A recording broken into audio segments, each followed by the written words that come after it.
Hey guys, just me again, back here with another video for you today. Um, just wanted to quickly talk about something that I just noticed on the Games Workshop website. If you don't know what Games Workshop is, that's the company behind Warhammer, the most popular modeling game in the world. And Games Workshop owns Warhammer, Warhammer Fantasy, Warhammer 40k, all of its subsidies. And the reason I wanted to talk to you today was I just went onto the Games Workshop website just to have a quick look around. I sometimes do that. I used to really be into Warhammer when I was a teen, up to about when I was in university.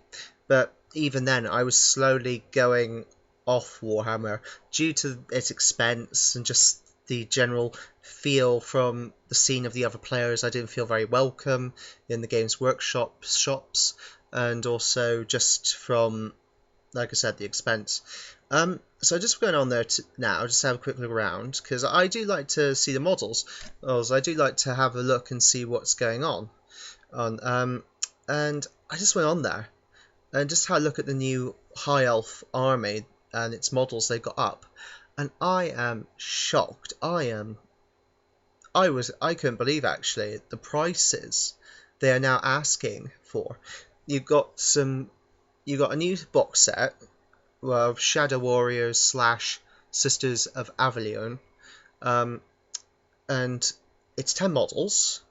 It's a multi-part kit, so you can make either the Shadow Warriors or the Sisters. It's it's 10 models. It's for 30 quid. £30 for just a box of 10 warriors, and 10 is usually the minimal standard you're looking for. I think Shadow Warriors can get away with it with 5 models, so potentially 2 squads of 5, but even so, 10 models for 30 quid. I don't care if it's a multi-part pack. At the end of the day, they say that and they make it out to be this great thing, but when you have models like this, they will only include, say, torsos and legs for enough for 10 models. So you may get arms and heads, etc. extra, but you can't make any extra models with them unless you have the extra parts that are not included in the box set. So what you end up with is 10 models worth with extra bits left. And, you know, when I was a player, I liked extra bits, to be honest. I liked having the ability to customize my warriors, and I really did buy into it when they introduced the multi-part packs and box sets when they first came out. But nowadays, I see it, to be honest, as a bit of a rip-off, because they make it out to be this big thing, but they still keep raising prices. That's what my video today is about, because back in the day, I mean, it would be a travesty if they charged £20 for 10 models. I was giving you examples of the rest of them. The character models that they got out. Queen Avriel, or whatever her name is, the Queen of Avalon, she's £11. And the other ones, let's see if I can find it. One moment. Let's go into new releases actually, and I'll read out the prices to you. The army book, 30 quid. I mean, that's just the army book. Before you get into the rule book, before you get anything else, going down, let's see if I can find it. The new mount, a phoenix with a character for 35 quid. A chariot with an eagle for 36. Here we go. The character Lawmaster is £12. The handmaiden, which is another character model, is 10 quid. And like I mentioned, Ariel is 11. You're spending at least £10 or over just for a character model before you even think of anything else.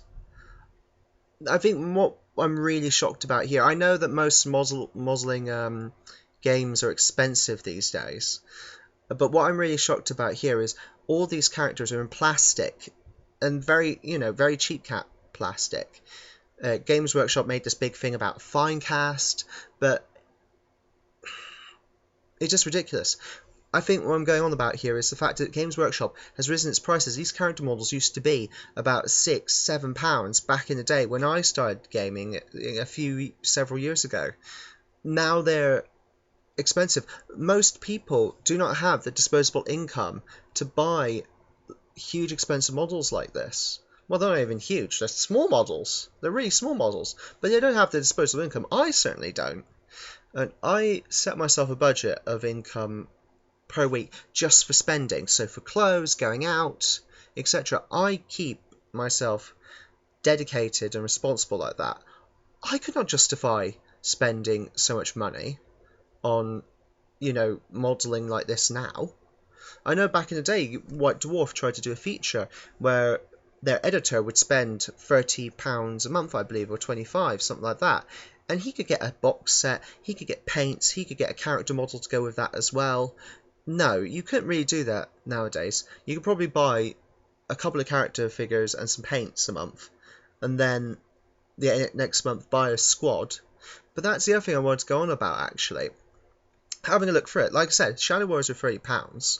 The Battalion box set that they've put out now, which is kind of like a bulk box set, a bulk buy, which you can get multiple squads of warriors to quickly beef up your army. That is now £70. That used to be £45 or £50. And having a look at it, they've hardly added anything to it. You get a squad of Silverhelm riders, a spearman, a squad of archers, and a chariot. Now that is a good solid core of warriors. But what you have to understand here is the Silverhelms, the spearmen, and the archers are all £20 each. So that's automatically £60. The chariot is £18. So you're making a saving of £8. I'm not kidding here. What used to be a great way to quickly beef up your army with good cheap models, or a great way to introduce the hobby to new hobbyists who wanted a nice kind of starter set, if that makes sense. No, you're not even getting that now. They're decreasing the margin between your savings and their profit. And have a look at the rest of the website. I was just having a look. Space Marine squads, which used to be at max £15, are now £23. Space Marine Combat Squad, which is 5 small Space Marine models, that used to be a £5. Now that is plus £10. I know there's inflation. I know also as well that they gradually increase the prices anyway. It's gone from increasing it at reasonable levels to increasing it to be a rip-off. They're doing it purely now for profit. And I don't see how they can justify that. That is the main oh my god about this entire thing. The fact is, how on earth can Games Workshop justify charging so much extra constantly for their models when you consider everyone's in financial bind? I mean, like I said, I couldn't afford to do it. Teenagers can afford to do it unless they're spending all of their disposable income on doing this to get a reasonable army in a good amount of time. And I suppose a lot of adults are just spending their money now. They're not even doing anything else probably. But then again, I do admit that is that kind of hobby. It's sort of like World of Warcraft, a lot of other really into it geeky hobbies where you'll buy all the stuff, you'll devote your time to it. That's why I felt uncomfortable quite a lot of the time, because I wasn't that type of person that would devote hours a week to sitting inside Games Workshop and modelling with all the other game hobbyists. I had other things to do.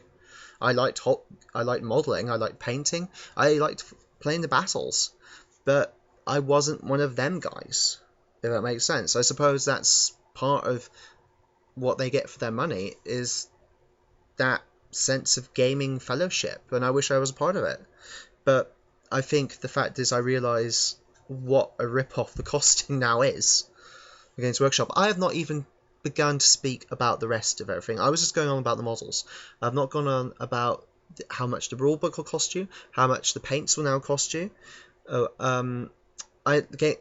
This is what made me laugh. White Dwarf, which is the magazine for Games Workshop and Warhammer, that is now £5.50, and in the past it was like £3.50. And when I mean past, I mean less than 10 years ago, perhaps just over 5. That is nothing. How on earth can they justify that? Certainly the quality of the magazine has gone way downhill quite quickly.